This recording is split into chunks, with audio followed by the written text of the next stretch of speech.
बहुत स्वागत आपका। आप देख रहे हैं कहानी कुर्सी की। मैं हूं सौरभ आपके साथ। हमारे साथ मेहमान हर्षवर्धन त्रिपाठी जी, प्रोफेसर संगीत रागी जी, समीर चौगांवकर जी और विजय त्रिवेदी जी। कुछ अंतर्राष्ट्रीय बड़ी खबरें आपको मैं बताता हूं और कई खबरें आज हमारे पास। बांग्लादेश में बड़ी खबर है कि अब से थोड़ी देर के बाद पूर्व प्रधानमंत्री शेख हसीना, जो भारत में शरण लेकर रह रही हैं, उन पर वहां का एक ट्राइब्यूनल कोर्ट अपना फैसला सुनाएगा। और आरोप उनके ऊपर क्या है? क्राइम्स अगेन ह्यूमैनिटी, मानवता के खिलाफ अपराध। कोर्ट के फैसले से पहले बांग्लादेश में हंगामा है, बवाल है। ढाका की सड़कों पर आगजनी हो रही है, धमाके हो रहे हैं, क्रूड बॉम्ब जो होते हैं, देसी बम फोड़े जा रहे हैं, पथराव हो रहा है, सड़कें जाम हैं। और देखिए तस्वीरें, प्रदर्शनकारियों ने सड़क पर बड़े बड़े पेड़ काटकर गिरा दिए हैं, हाईवे के हाईवे जाम कर दिए हैं। इन प्रदर्शनों को देखते हुए ढाका समेत बांग्लादेश के कई शहरों में इमरजेंसी जैसे हालात हैं। प्रशासन ने हिंसक प्रदर्शनकारियों को देखते ही गोली मार देने का आदेश दे दिया है। ढाका में बसों को आग लगा दी गई। और जो मोहम्मद यूनुस की सरकार है, ये शेख हसीना पर हत्या, अपहरण से लेकर देशद्रोह के 225 से ज्यादा मामलों में सुनवाई करवा रही है। बांग्लादेश सरकार ने शेख हसीना का पासपोर्ट रद्द कर दिया है। राजधानी ढाका में कई इलाकों में लोगों ने हाथों में मशाल लेकर जुलूस निकाले। शेख हसीना पर आंदोलन रोकने के लिए प्रदर्शनकारियों पर गोली चलवाने का आरोप है। पिछले साल जून में अगर मैं गलत नहीं हूं तो ये जो सो कॉल्ड रेवोल्यूशन हुआ था, वहां पर 1400 लोगों की मौत हुई थी, 1400 लोगों की जान गई थी। और उसका आरोप शेख हसीना पर है कि जो युवा लोग निकले थे, उनके ऊपर उन्होंने बहुत सख्ती की, पुलिस को उतारा, आर्मी ने गोली चलाई और उसमें इन लोगों की मौत हुई। और उसके बाद जब एक बार शेख हसीना का तख्ता पलट हो गया, वो भारत आ गई और वहां पर ये केयरटेकर सरकार बन गई। कुछ दिन तक तो केवल सेना ही देख रही थी सब कुछ वहां पर। उस दौरान भी बहुत सारे लोग मार गए। और वो कौन थे? वो थे शेख हसीना की पार्टी अवामी लीग से जुड़े हुए लोग और वहां के अल्पसंख्यक हिंदू समाज के लोग। अब जो सजा की मांग की गई है शेख हसीना के लिए, वो मृत्युदंड की मांग की गई। और देखिए, शेख हसीना दोषी करार दे दी गई हैं। शेख हसीना को इस विशेष अदालत ने उनको दोषी करार दे दिया है। हत्या, अपहरण और मानवता के खिलाफ अपराध के मामले में ट्राइब्यूनल कोर्ट ने अपना फैसला दे दिया है। और चूंकि मांग मृत्यु दंड की ही की जा रही थी प्रोसिक्यूशन की तरफ से, तो आप देखते हैं कि सजा उनको क्या दी गई। दोषी तो वो करार दे दी गई हैं, क्या मृत्यु दंड दिया जाएगा शेख हसीना को? हालांकि वो भारत में है और कई बार बांग्लादेश ये कह चुका है कि शेख हसीना को भारत बांग्लादेश भेजे, क्योंकि उन पर वहां पर अपराध आरोपों में सुनवाई चल रही है। और शेख हसीना ने इस सुनवाई से पहले एक बयान जारी करके भारत सरकार से यह मांग की है कि ये फर्जी सुनवाई, फर्जी आरोपों पर जो चल रही है, भारत सरकार बांग्लादेश की सरकार पर दबाव बनाए कि उनके खिलाफ ये निराधार आरोप ना लगाए जाएं और ये झूठी जो जांच है इसको बंद किया जाए। और देखें ना, ये जो कोर्ट है, कौन सा एक मामूली कोर्ट नहीं है, ये क्राइम्स अगेंस्ट ह्यूमैनिटी के खिलाफ एक इंटरनेशनल कोर्ट टाइप चीज जो है वो सुनवाई कर रहा है। उसी की तस्वीर इस वक्त आप देख रहे हैं। ICT कहते हैं इसको। और इसने मानवता के खिलाफ अपराध का दोष सिद्ध कर दिया है।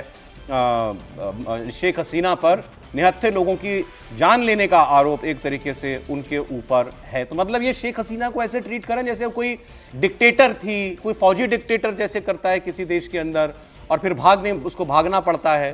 तो जैसे शेख हसीना जो हैं वो कोई गद्दाफी हो या सद्दाम हुसैन हो, इस किस्म के आरोप जो हैं वो उनके ऊपर लगाए जा रहे हैं। विजय जी, क्या इसमें आगे क्या हो सकता है और क्या हम पर भी अब ये कहा जाएगा, दबाव बनाया जाएगा कि इनको भेजें वापस? बिल्कुल, पहला कदम जो बांग्लादेश सरकार है वो इस पर करेगी कि भाई आप उनको वापस भेजें। लेकिन ये मसला देखिए, आपने ठीक कहा कि कोई वो उस तरह की डिक्टेटर या उस तरह की वो नहीं रही है। ये पूरा राजनीतिक मामला है।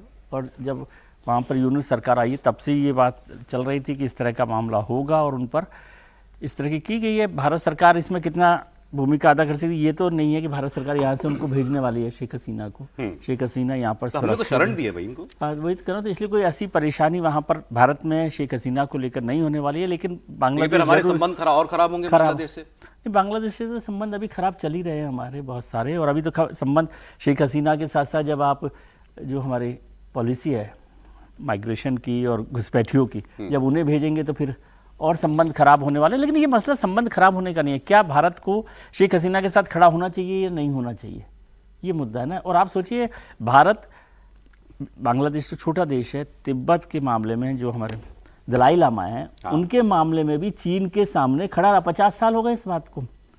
तो जिनको आपने शरण दी है उनके साथ आप खड़े रहेंगे कि नहीं खड़े रहेंगे। और शेख हसीना वहाँ की चुनी हुई वो शासक रही हैं, हालांकि उस समय जो इलेक्शंस को लेकर सर बांग्लादेश की लेखिका को भी शरण दी हमने। तस्लीमा नसरीन नहीं, लेकिन एक अंतर है ना तिब्बत में दलाई लामा में और इनमें, वो तो निर्वासित सरकार चला रहे हैं यहाँ पर। सरकार चला रहे ये हैं, कोई लेकिन पॉलिटिकल मैं एक्टिविटी नहीं कर रही है। पॉलिटिकल एक्टिविटी नहीं एक कर साल रही, हो लेकिन गया मैं इनको। कह रहा हूँ चीन और बांग्लादेश का भी फर्क समझिए। चीन जैसे एक देश के सामने जब भारत ने फैसला कर लिया तो उस फैसले पर हम खड़े हुए हैं। और शेख हसीना का मामला तो वो यदि मान लीजिए इंटरनेशनल कोर्ट में भी चला जाए बांग्लादेश, तो सब लोग सपोर्ट करेंगे ही उनको कि वो कोई उस तरह के अपराध मैं ये जानना चाह रहा हूँ सर कि हमने उनको शरण दे दी, भाई आप उनके जीवन की रक्षा कर रहे हैं, जीवन की रक्षा अब कर इससे ज्यादा आप उनके साथ और क्या खड़े हो सकते हैं? उनको यहाँ पर उनको पार्टी चलाने की इजाजत दे दें क्या? नहीं, वो उसकी जरूरत यहाँ पर नहीं है। वो केवल उनको सुरक्षा, जीवन सुरक्षा और वो सारा मिलता है। उनके परिवार के लोग भी यहाँ पर रहते हैं। अभी इस पे क्या सजा हुई है ये पता चलेगा, तो इस खबर पर हम फिर लौटेंगे, क्योंकि आज बहुत सारी लेकिन अच्छी इसको खबरें ये भी हैं। मानकर चलिए कि ये यूनुस सरकार के लिए उल्टी गिनती का भी काम हो सकता है। उल्टी भाई गिनती अब शुरू देखिए हो सकती है पहली कि बार बांग्लादेश के लोग कैसे जब से ये आंदोलन हुआ, तख्ता पलट हुआ, पहली बार आवामी लीग के लोग सड़कों पर इस तरीके से इसीलिए उतरे मैं कह इनकी रहा हूं कि वो पार्टी उल्टी के, और वो गिनती भी बड़ी शुरू हो संख्या सकती है, इनके समर्थक भी करोड़ों में हैं, करोड़ों। वो पहली बार सड़क पर उतरे हैं। वो तो चुनी हुई सरकार के नेता, मोहम्मद यूनुस तो उस तरह से नहीं है ना। हाँ, तो वो तो नेता है ही, जैसे इमरान खान है। जरा सी भी समझदारी होती तो ये करने की आवश्यकता नहीं थी। वैसे भी इससे तो आप और भड़का रहे हैं उनको। इससे आप उनको ताकत दे रहे हैं, हाँ। क्योंकि रिवोल्ट करने की स्थिति में आ जाएंगे। जो जजेस हैं इसमें आईसीटी के, उन पर पहले से आरोप है कि वे पहले से तय कर चुके हैं कि इनको कन्विक्ट करना ही करना है। मामलों में यही होता है हमेशा। पॉलिटिकली मोटिवेटेड पूरा है ही हो रहा है केस ना। इमरान खान को किस अपराध में, घड़ी बेचने के अपराध में जेल में डाल रखा है उसको।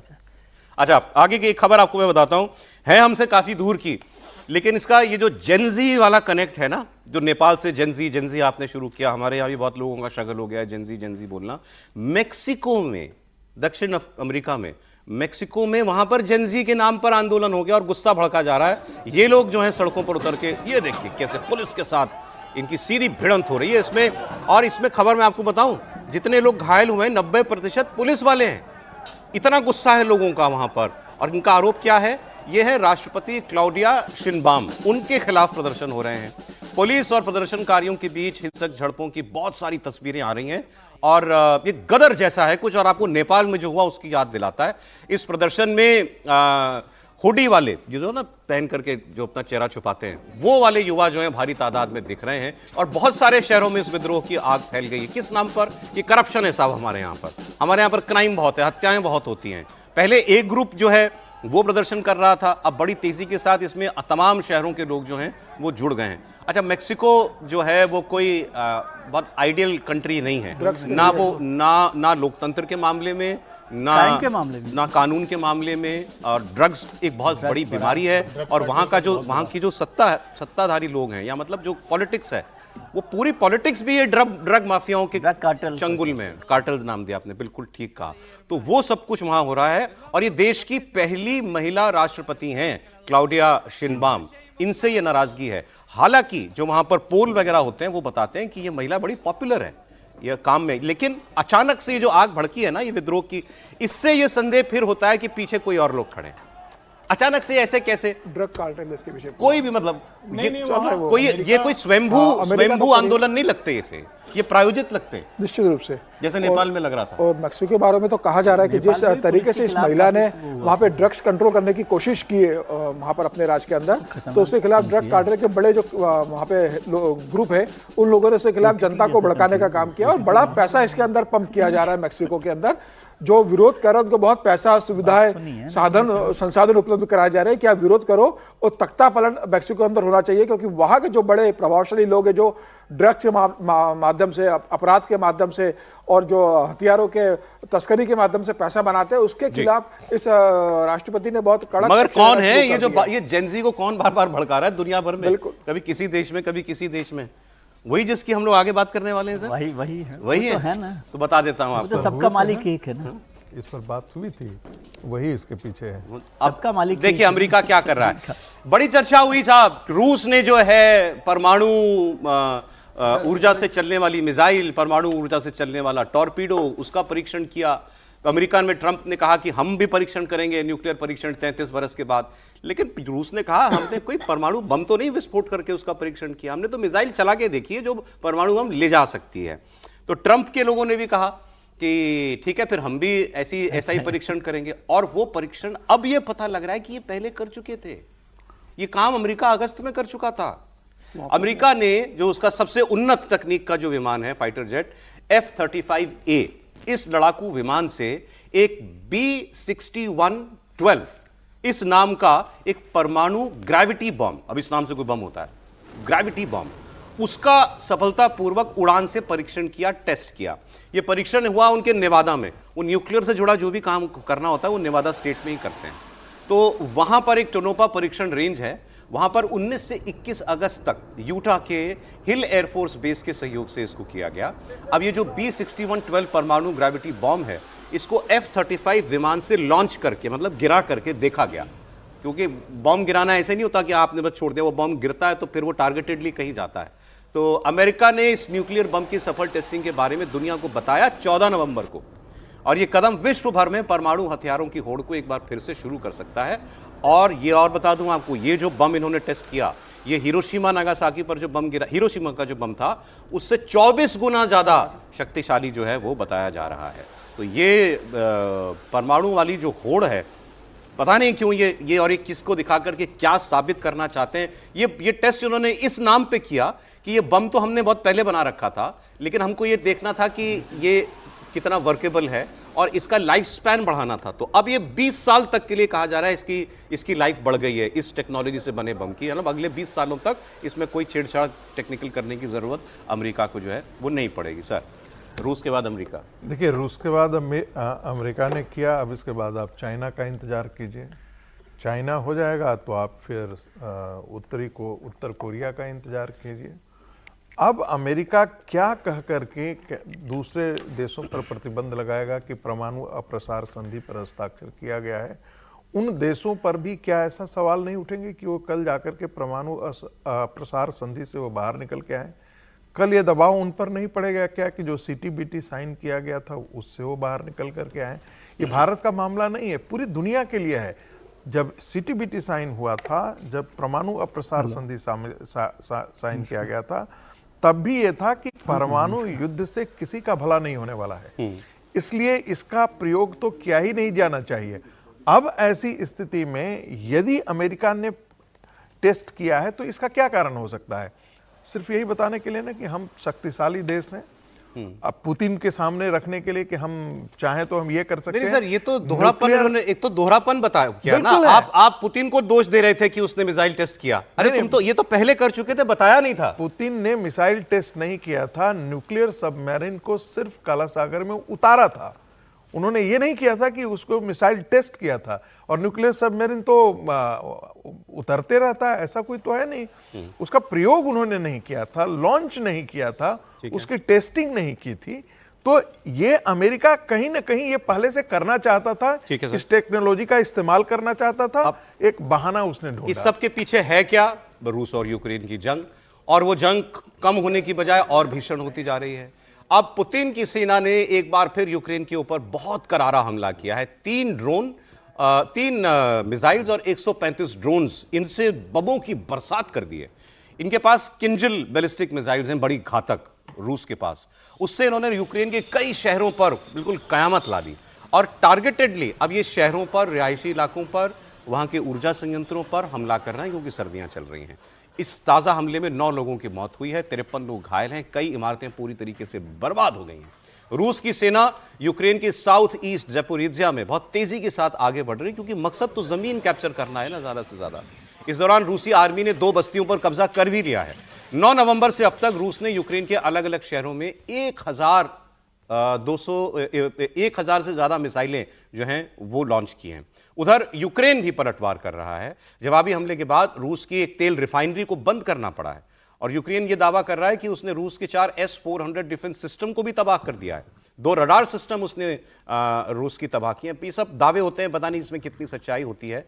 लेकिन अब एक चर्चा इस बीच और चल पड़ी है, वो ये कि अब ट्रंप और पुतिन जो हैं एक बार फिर उनको मिलना चाहिए। आप याद कीजिए, हंगरी में दोनों नेताओं के मिलने का एक प्लान बनाया गया था, क्योंकि हंगरी यूरोपियन यूनियन का हिस्सा होने के बावजूद पुतिन के करीब हैं वहां के राष्ट्रपति।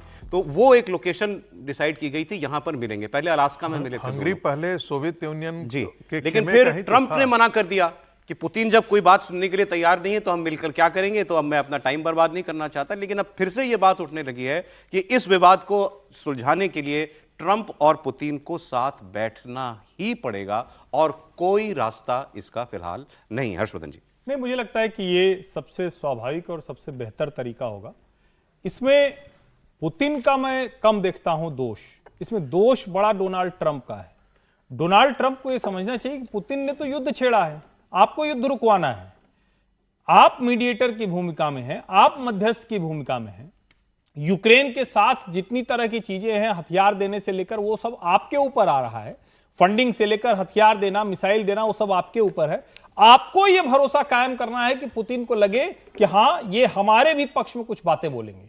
अब आप मध्यस्थता करने गए हैं, आप धमकी भी देते हैं, आप कहते हैं कि 2 दिन में खत्म कर देंगे, फिर आप कहते हैं कि नहीं पुतिन तो अगर तय कर लेगा तो सब खत्म कर देगा। मुझे लगता है सबसे बड़ी गड़बड़ डोनाल्ड ट्रंप में है और डोनाल्ड ट्रंप को दुनिया के दूसरे राष्ट्राध्यक्षों को इस शांति अभियान में अपने साथ लेना चाहिए। जो ये सबसे बड़ी गड़बड़ है ना कि डोनाल्ड ट्रंप सोचते हैं कि मैं जाऊंगा 2 हाथ पकड़ के खड़ा कर दूंगा, तो ये 2 हाथ पकड़ के खड़ा करने वाला समय नहीं है। उन्हें कुछ और देशों के राष्ट्राध्यक्षों को बुलाना चाहिए, साथ में बिठाना चाहिए और तब जाकर इस शांति वार्ता पर हम भाई जो लोग यूक्रेन का साथ देते हैं, यूरोप के सारे देश खड़े हैं उनके साथ, फ्रांस, जर्मनी, सब सारे देश, यूके वगैरह, उनको साथ में ले। भारत जैसा जो बड़ा मुल्क है, देश है जो दोनों जिसकी दोनों सुनते हैं, वो यूरोपीय यूनियन के देशों को बुलाते हैं और उनसे ऐसे बात करते हैं जैसे लगता है कि ठीक है कोई स्कूल टीचर है या हेडमास्टर है वो सबको समझा रहा है। तो फिर क्या ये नहीं हो सकता है। भारत लीड करे फिर इसमें, या तो भारत लीड कर सकता है, लेकिन यहां ट्रंप के ईगो का मसला है ना। आप सबके बाद देखिए, अमेरिका से बड़ा रोल किसी का नहीं हो सकता है। ट्रंप अगर अपना ईगो थोड़ा सा कम करें और नरेंद्र मोदी को साथ लेकर, तो यूरोपीय यूनियन के देश भी सहज हो जाएंगे, पुतिन भी सहज होंगे और जेलेंस्की भी सहज होंगे। सर, ईगो का तो क्या हाल हुआ, अच्छा किया आपने शब्द बता दिया। ईगो, देशों की ईगो हो सकती है लेकिन राष्ट्रहित से बढ़कर ईगो नहीं होती। और जो सत्ता में होता है उसको सबसे प्यारी कुर्सी होती है, और जब कुर्सी हिलने लगती है तो ईगो अपने आप चली जाती है। ट्रंप के साथ ही हो गया। ट्रंप ने जो फैसले लिए ये टैरिफ को लेकर के, बेतहाशा महंगाई बढ़ गई अमेरिका के अंदर, और अब ट्रंप को यू टर्न लेना पड़ रहा है। अब उन्होंने क्या किया, पहले चीन पर टैरिफ को लेकर अपना स्टैंड वो बदलते रहे, अब एक बार फिर टैरिफ पर ट्रंप ने यू टर्न लिया। भारी भरकम टैरिफ जो लगाए हुए थे खासकर खाने पीने के सामान पर, इससे बहुत सारे देशों से आने वाला सामान महंगा हो गया। अमेरिका के अंदर महंगाई बढ़ने लग गई, फूड इन्फ्लेशन, और इसके बाद 200 फूड आइटम्स पर ट्रंप ने टैरिफ हटा दिया। मतलब वो उन्होंने टैरिफ की कैटेगरी से ही बाहर कर दिया। देश से मतलब नहीं है। वही जैसे केला है तो केले के आयात पर मान लीजिए भारत से या किसी और देश से कुछ टैरिफ लगा रखा था, उन्होंने केले को टैरिफ की श्रेणी से ही बाहर कर दिया कि किसी भी देश से आए इस पर कोई टैरिफ नहीं लगेगा।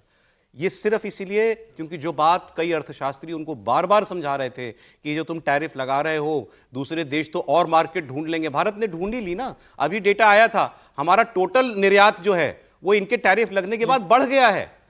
अमेरिका से कम हो गया लेकिन बाकी देशों से बढ़ गया। हमने नई मार्केट ढूंढ ली, उनके यहां पर सामान महंगा हो गया। अब इससे भारत के कारोबारियों को और फायदा होगा।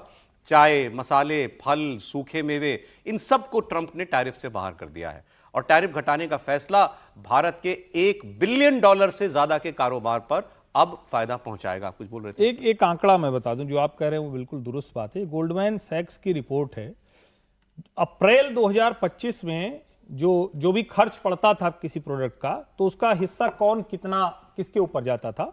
यूएस इंपोर्टर को पड़ता था 64%, 14% फॉरेन एक्सपोर्टर को, यानी इसे भारत से कोई भेजेगा तो 14%, और 22% उनके ग्राहकों को, यानी यूएस कंज्यूमर को।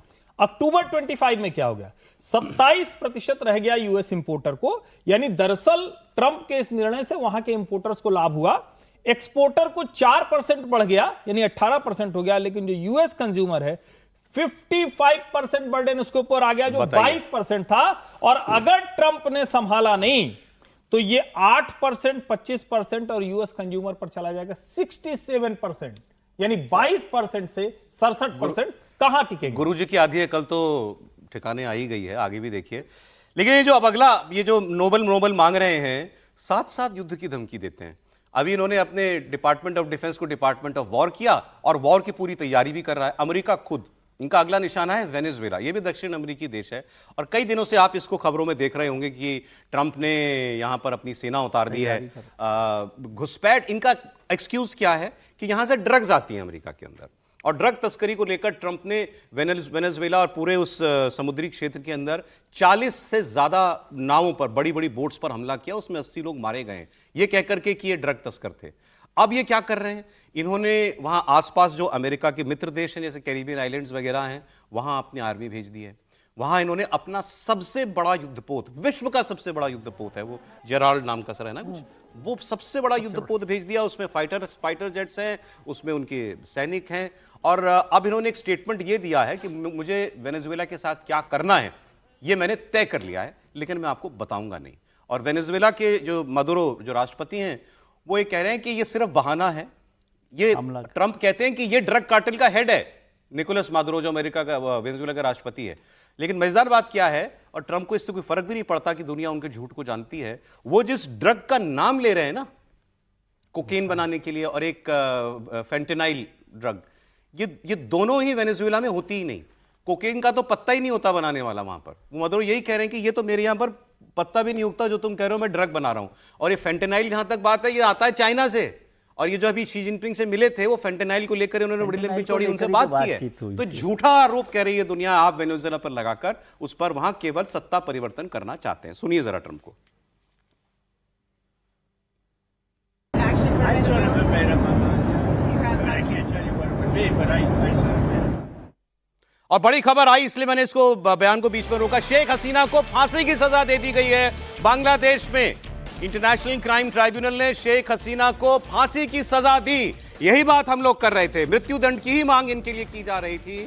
और अब जाहिर है कि बांग्लादेश की सरकार भारत से मांग करेगी कि शेख हसीना को उनके सुपुर्द किया जाए। सर ये तो बांग्लादेश के लिए भी नया नहीं है। अरे इनके पिता की, जिसने आज़ादी दिलाई बांग्लादेश को, उसी की हत्या कर दी वहां के सैनिकों ने। तो अब इनको मृत्यु दंड भी कोई हैरानी की बात नहीं है। बिल्कुल हैरानी की बात नहीं है, लेकिन मैं फिर से एक बार इस बात को जोड़ दे रहा हूँ कि ये मोहम्मद यूनुस साहब के लिए उल्टा पड़ेगा ये दाव।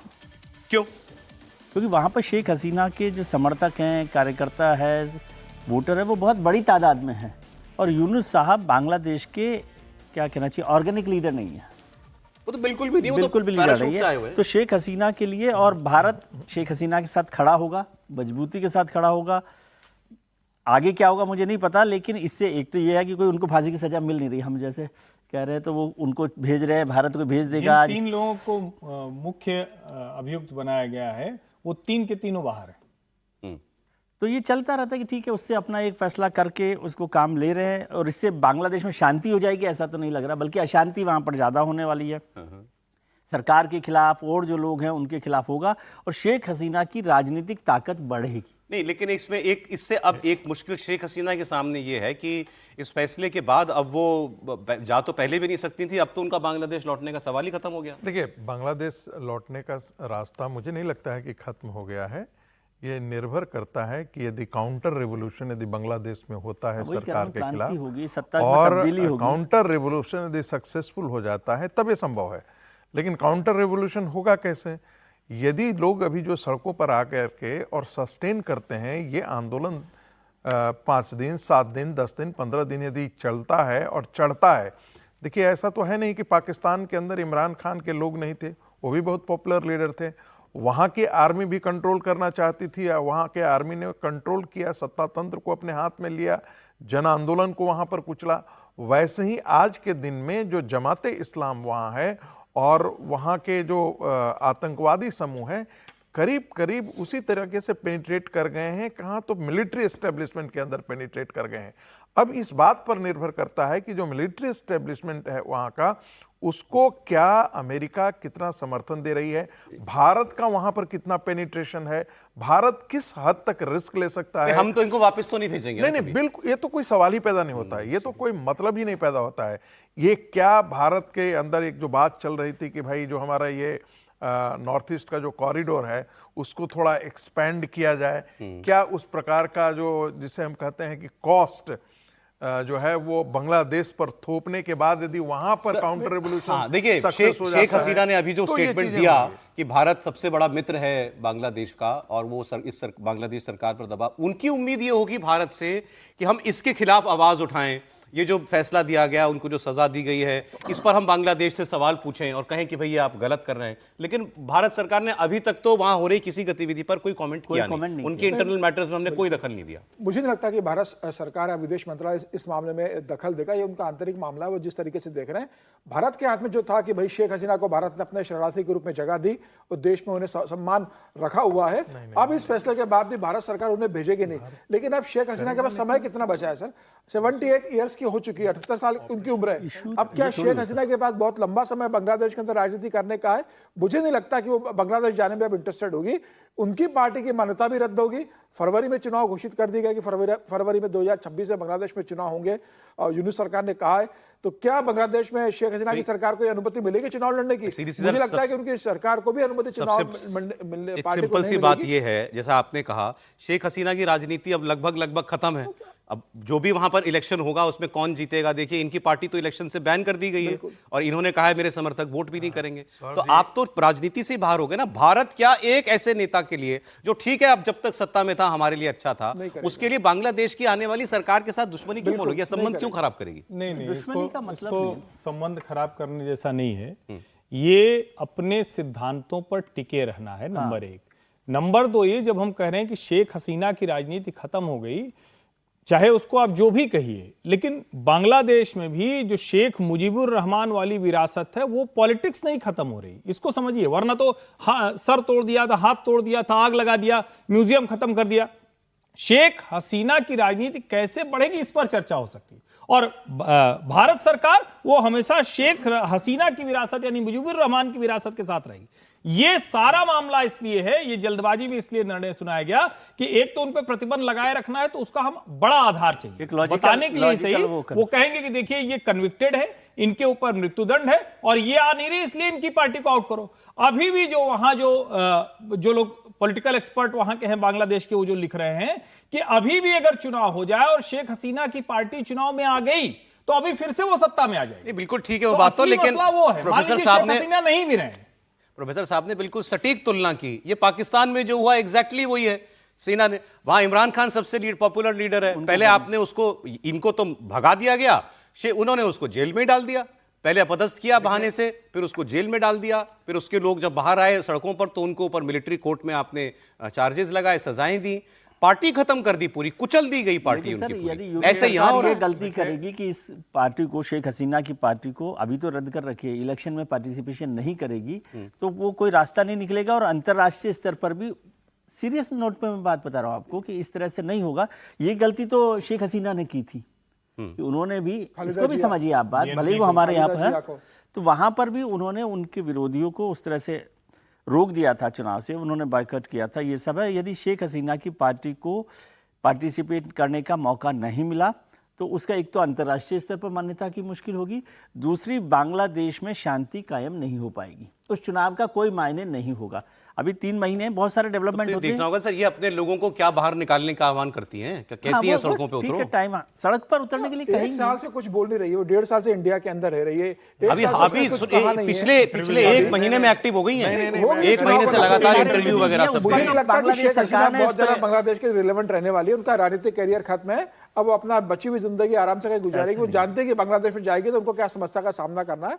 78 साल के बाद कोई स्पेस नहीं है। पुत्र वो तो इनको भी होगा सर, इनका बेटा अमेरिका में रहता है, पॉलिटिकली एक्टिव है, तो वो चाहेंगे कि मेरी पार्टी जिंदा रहे। देखिए पार्टी तो मुझे नहीं लगता है कि पार्टी ऐसे खत्म हो जाएगी। हो सकता है कि नामकरण बदल करके और नए नाम पर रजिस्ट्रेशन करा करके चुनाव में ये जा सकते हैं।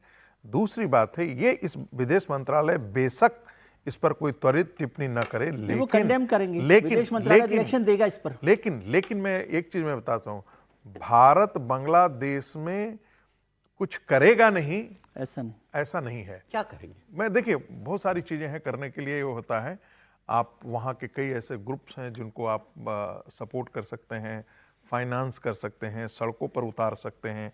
यदि अमेरिका 10,000 किलोमीटर से कर सकता है तो भारत को करने के लिए बहुत कुछ है। बहुत पहले तो करने की इच्छा होनी चाहिए ना। नहीं, वो तो दुनिया भर में खूब कराता फिरता है। दूसरी बात मैं इस पर एक टिप्पणी कर दूं, देखिए वो आंतरिक मामला है, इतने भर से बात नहीं बनती है। वो भारत का एक ऐसा पड़ोसी है जो कि पाकिस्तान की राह पर चल पड़ा है और क्या भारत बांग्लादेश को पाकिस्तान की राह पर चलने में कहीं बाधा उत्पन्न और करे? हमारे से भी जो कनेक्ट है उसका भाई हमारे लिए खतरा है वो, एक आप ये ध्यान मैं रखिए। कह रहा हूं, आपके हाथ में क्या है? बांग्लादेश भाई वहां का चुनाव होना, एक सेकंड, वहां चुनाव होना तो है, सत्ता जैसा पर भी से चुनाव रोक हो देते वहां पर। बांग्लादेश में जैसा भी सही, अभी अगले साल चुनाव होने वाला है, बिल्कुल, कोई फरवरी सरकार चुन करके आएगी, कहने को तो इलेक्टेड गवर्नमेंट ही होगी ना वो। देखिए देखिए, एक तो आपने कहा ना कि रोक देती, शेख हसीना यदि वहां से सुरक्षित भारत तक पहुंच पाई तो उसका एक बड़ा कारण था कि वहां पर जाकर के भारत की एजेंसियां तुरंत त्वरित एक्टिव हुई।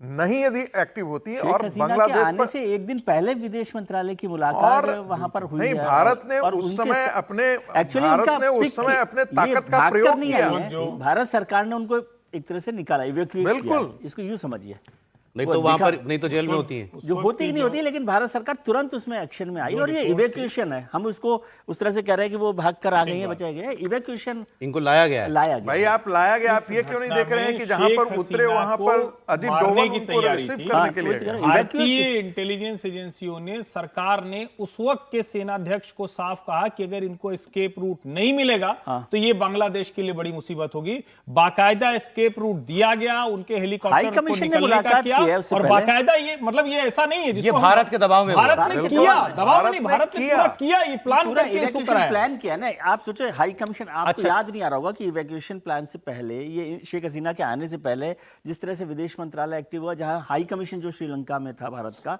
उसने कैसे भूमिका निभाई, किन किन लोगों से मुलाकात की, शेख हसीना से जो एक दिन पहले मुलाकात हुई, वो सब काम हुआ है। आप ये सोच रहे हैं कि कोई शेख हसीना को अच्छा भाई, एक सेकंड, थोड़ा व्यूअर्स के लिए एक बार भाग फिर से खबर बता देता हूं, फिर हम लोग बात करते हैं। शेख हसीना को मृत्यु दंड, फांसी की सजा दी गई है बांग्लादेश में। एक इंटरनेशनल क्राइम ट्रिब्यूनल नाम की एक अदालत वहां बनाई गई, क्योंकि इनके ऊपर आरोप लगा कि इन्होंने मानवता के खिलाफ अपराध किया है। 2024 में जब ये छात्र आंदोलन हुआ था, जो अब खुलकर पता चल रहा है कि ये तो जमात इस्लामी के लोग करवा रहे थे, इसमें 1400 लोगों की मौत हुई थी, इससे ज्यादा ही। ये आंदोलन के वक्त भी हुआ, शेख हसीना के भारत के आने के बाद भी हुआ। अब उन सब के लिए शेख हसीना को जिम्मेदार बता दिया गया है। अब वहां जो भी मुख्य आरोपी, जैसे त्रिपाठी जी बता रहे थे, जैसे शेख हसीना देश के बाहर हैं, एक और शायद गृह मंत्री या इस तरीके के थे, वो भी गृहमंत्री और पुलिस चीफ। पुलिस चीफ तो वो बन गए, अप्रूवर बन गए। अच्छा, वो अप्रूवर। पुलिस जो ढाका के पुलिस चीफ थे, वो उन्हीं की गवाही पर हो रहा है ये। वो सरकारी गवाह बन गए। हाँ, उस व्यक्ति के उस पहले आरोपी बनाया गया, फिर उस व्यक्ति को अप्रूवर बना दिया गया, और वो ये कह रहा है कि शेख हसीना ने मुझसे कहा था गोली चलाने के लिए। तो वो व्यक्ति सबसे बड़ा गवाह है, और अब इनको उसमें फांसी की सजा दे दी गई है। अब जो पॉलिटिकल बैकग्राउंड है, जरा वहां खून खराबे का बांग्लादेश में तो बहुत ज्यादा है, पाकिस्तान जैसा ही है ऑलमोस्ट। जब ये आजाद हुए, विदेश मंत्रालय चुप रहेगा ऐसा नहीं है। अभी ये इनके मतलब पिता उसका की फैसला हत्या, होकर- सोचिए, केवल इनके पिता की हत्या नहीं हुई थी, इनके पूरे परिवार की हत्या परिवार हुई की थी। थी। केवल ये और इनकी एक बहन जिंदा बची थी। इनके माँ बाप, बाकी भाई बहन, सबको मार डाला था सेना ने, क्योंकि ये थे नहीं वहां ना। क्योंकि ये उस वक्त थे नहीं। तो ये 2 बहनें बस बची थी, पूरा परिवार खत्म कर दिया गया था। और अगर ये जैसा अभी बता रहे थे सब कि भारत ने वो सब प्लान किया कि इनको बचा के लाना है, वो ना किया होता तो क्या पता इनकी क्या जान होता, हाँ। चली नहीं गई सर, होती। जितने भी राष्ट्राध्यक्ष मतलब सेना प्रधानमंत्री रहो या राष्ट्रपति रहो, जिसको भी ऐसा भागना पड़ा, सबको स्पेस मिला है। श्रीलंका के भागे तो उनको स्पेस मिला, अफगानिस्तान से भागे तो उनको स्पेस मिला, सर, कोई वापस नहीं जा बांग्लादेश से पाया। मिले तो भागे। सवाल ये है कि भी नहीं जा वापस कौन जा पाएगी, पाया? ये भी नहीं। इतने आरोप लगे, आपको सजा हो गई है, आपको वहां कानून का सामना करना पड़ेगा। आज वहां पर चुनाव होंगे फरवरी में, आपके लोगों को चुनाव लड़ने नहीं दिया जाएगा। वहां सत्ता, कोर्ट, पूरा तंत्र उनके हाथ में। वो नहीं, कभी नहीं ये होने देंगे कि शेख हसीना की सरकार वहां पर वापस लौट कर आए, उसकी पार्टी को पूरा वहां खत्म करेंगे। और मुझे लगता है कि ठीक है, विदेश मंत्रालय तो एक बयान जारी करते हैं, सब देशों के लिए जारी करता है कि हम इससे सहमत नहीं है और हमारी भारत सरकार इससे सहमत नहीं है। इससे ज्यादा भारत सरकार न्याय संगत कार्रवाई हो, इससे ज्यादा क्या कहेगा भारत में? खत्म भारत सरकार का। आपने ये बचा लिया, कहना- उनकी रक्षा कर ली, बस, इससे इससे क्या ज्यादा हम क्या करेगा? करेंगे भाई? आप थोड़ी ये ना उसको फिर वही बुला के समझना चाह रहा हूं मैं प्रधानमंत्री आपसे। बना दोगे, कुर्सी पर बिठा आप दोगे। कभी विदेश मंत्रालय का काम देखेंगे तो समझ में आएगा कि क्या करता है विदेश मंत्रालय। ये कहने का काम विदेश मंत्रालय का होता ही नहीं है। उस दिन भी हमने कहा था कि कहानी कुर्सी की में हम कुर्सी की कहानियां बताते हैं, और विदेश मंत्रालय कुर्सी रखने के लिए कहानियां नहीं बताता है। विदेश मंत्रालय क्या अभी तक इसमें एक्टिव नहीं है, इसके बाद एक्टिव नहीं होगा। और आप समझते हैं इसको बांग्लादेश का मुद्दा मत समझिए, ये भारत से जुड़ा हुआ मुद्दा भी है। बांग्लादेश में जितनी अशांति, जितनी आगजनी, विदेश मंत्रालय एक्टिव होता तो सजा होती है। अगर विदेश मंत्रालय एक्टिव होता तो क्या इस तरीके से मौत की सजा हो पाती? ऐसा नहीं होता। ये रोक नहीं पा रहे हो आप, और आप कह रहे हो कि बाद में विदेश मंत्रालय एक्टिव होगा। आप अगर आपको रोकना था तो अभी रोक देते उनको। भारत सरकार की क्या भूमिका हो सकती है, आगे क्या होगा? ऐसा नहीं होता है, ऐसा नहीं होता है। ऐसा है कि हमको लगता होगा कि हम नेपाल के बारे में या उनका होता है, आप जा करके बात कीजिए उनके ऑफिसर से। मैं जिक्र नहीं कर सकता किनके? उन विदेश मंत्रालय के अधिकारियों के एक एक चीज की खबर होती है, एक एक घटना की खबर होती है, और वो मॉनिटर कर रहे होते हैं। इन्वॉल्वमेंट स्पेशल सेल उसके लिए डेडिकेटेड है। बांग्लादेश तो में ऐसा नहीं है हम कि आराम से बैठे रहेंगे, क्योंकि उसका सीधा असर हमसे बिल्कुल जुड़ा हुआ बांग्लादेश है। वहां की अस्थिरता भारत के लिए हमेशा नुकसान क्या आप बांग्लादेश में हो रही कार्रवाई को इन्फ्लुएंस कर सकता है, भारत कर सकता है इन्फ्लुएंस? इन्फ्लुएंस मतलब फांसी की सजा पर नहीं, लेकिन उसके जो रिपरकशंस हैं उसमें इन्फ्लुएंस कर नहीं सकता, इन्फ्लुएंस करेगा। थोड़ा समय लगता और है, दखल होता है, और वो दखल ऐसे नहीं होता ना कि यहाँ से कोई डोवाल साहब सीधे आपको दिखाई दे रहे हो फ्लाइट में जाते हुए। बहुत सारे काम भाई मोहम्मद यूनुस ने जब से बना है एक अच्छी बात नहीं की भारत बांग्लादेश के संबंधों तो को फिर लेकर। क्यों भारत चाहेगा कि वो चलते रहें? नहीं, उसको तो जाना ही है, वो तो इलेक्शन के बाद जाएगा ही। नहीं, कहाँ जाएगा? अभी तो ये सब बहुत सही है। एक तो ये कि कौन सस्टेन कर पाएगा चुनाव में, ये बड़ी चीज है। दूसरा ये कि अगर शेख हसीना की पार्टी नहीं लड़ेगी तो कौन सी शेख हसीना की प्रॉक्सी पार्टी लड़ने वाली है, उस पर नजर रखना होगा। नेता कौन तैयार हो रहा होगा, उसके कई बांग्लादेश के कई इलाके हैं जो हिंदू बहुल हैं, जहां से आवाज उठने लगी है कि अगर हमें हमारा हिस्सा नहीं दोगे तो हमें अलग देश चाहिए बांग्लादेश के भीतर। ये फैसला इसलिए इन्फ्लुएंस नहीं कर सकते कि अभी वहां जिस तरह का दबाव है और जो लोग वो जजशिप में बैठे हैं, हाँ। वो आप इन्फ्लुएंस करने की स्थिति में शायद नहीं होंगे। लेकिन जब जैसे ही वो डेमोक्रेटिक प्रोसेस की तरफ बढ़ेंगे, जैसे ही कहेंगे कि हाँ दिखावे के लिए ही सही चुनाव करना है, उस वक्त से भूमिका शुरू हो जाती है। और कोशिश तो हर जितने भी फॉरेन मिनिस्ट्री है हर देश की वो करेंगे, लेकिन चूंकि भारत का स्टेक बहुत बड़ा है, भारत के साथ जुड़े हुए लोग बहुत हैं, और वहां चूंकि शेख हसीना की जो पूरी की पूरी पार्टी है उसको सिर्फ और सिर्फ भारत से उम्मीद है। यानी उनके लोग जो भी काम करेंगे, जिस तरह के मूवमेंट को लेकर आगे बढ़ेंगे, जिस तरह से बांग्लादेश में आप कहिए कि मूवमेंट खड़ा करेंगे, आंदोलन खड़ा करेंगे, वो सब वो भारत के लिहाज से करेंगे। तो आप अभी भले कह सकते हैं कि भाई फांसी की सजा क्यों नहीं रुको, सजा तो रुकवा नहीं सकते ना। सजा तो वो लोग दे रहे हैं जो पहले से मन बना के बैठे कि शेख हसीना को इसका दोषी ठहराना है, हत्यारा ठहराना है। अपराध की सजा थोड़ी है, ये अपराध की सजा नहीं है। ये तो सीधे सीधे जो दो लोगों के बीच में एक तरह से कहें कि झगड़ा चल रहा है उसका मसला है, और इसमें तो सीधे सीधे आईएसआई इन्वॉल्व है, सीधे सीधे यूएस डीप स्टेट इन्वॉल्व है, और उसके बावजूद भारत यहां खड़ा हुआ है उसको उस तरह से